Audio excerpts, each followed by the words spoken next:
Nothing like waiting till the last minute to check on tank heaters. This one up here has a heater that lives inside it like the other one does. It's fed from, there's a plug over here that is powered by a GFI outlet over here, and it's probably tripped or gone bad because that's what they do.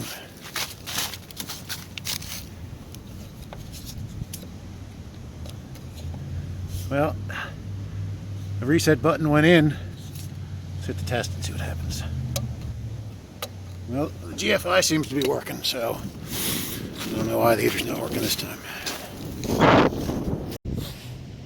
A little bit of beard ice starting. Alright, we got a new heater. Well, new to this location. I pulled one from another source, switched with a different type. Anyway, if it wasn't so windy, you could see the steam coming off of it. It's definitely working. So, put that in there.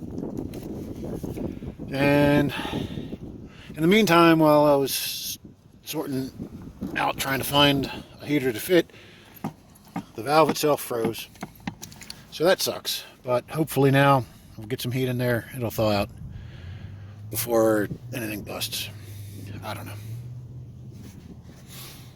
Oh, we got a little more beard ice.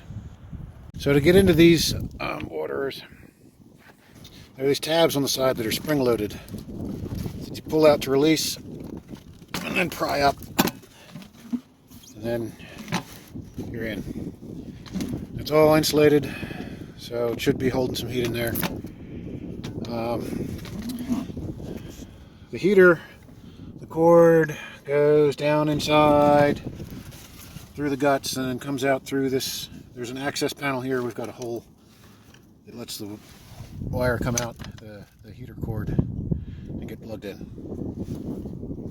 And plugging it in is half the battle. You always got to make sure the GFI is reset that feeds it.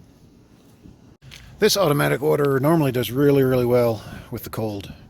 The ball floats up and fills the hole so that it, creates an enclosed space, and normally stays pretty well thawed out on its own.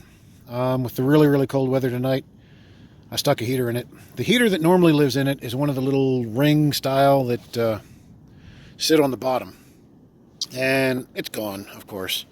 So we had one of this style in it about half an hour ago, and it was going to work fine. But then the other automatic water has a much smaller space, so I had to take the good heater, because this one's dead. This is out of the other water. I had to raid the one out of this to put up there. So what I have in it now is one of these floaters, and it's definitely doing its job. The water is certainly warmer than the air around us, that's for sure. Hopefully the horses won't pull the heater out, because then everything will freeze. Ideally, it's better to have one of the ones like this that sit on the bottom, and then you work it over so that it's underneath where the valve mechanism is, just to keep that nice and thawed out. And you can get by with a much smaller heater, because this is a very small insulated box. But with that big one in there, I think it's going to keep everything nice and thawed until the horses pull it out. But overall, I mean, this automatic water, I think, has been on the farm longer than I have, and it's really given us good service.